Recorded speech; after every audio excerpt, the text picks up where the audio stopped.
Fishing up on the Edwards River, New South Wales. Plenty of timber in the river at the moment, trees falling everywhere. As you can see, timber just under the waterline,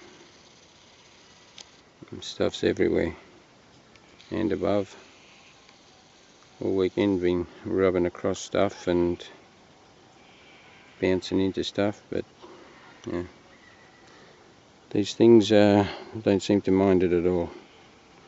You just rub across the top of them and no hassles, especially when you're rowing backwards. You can't, sometimes you don't see them, and you wonder why you're not moving and you're stuck on the stump, but not a problem. You just rub over the top and keep going.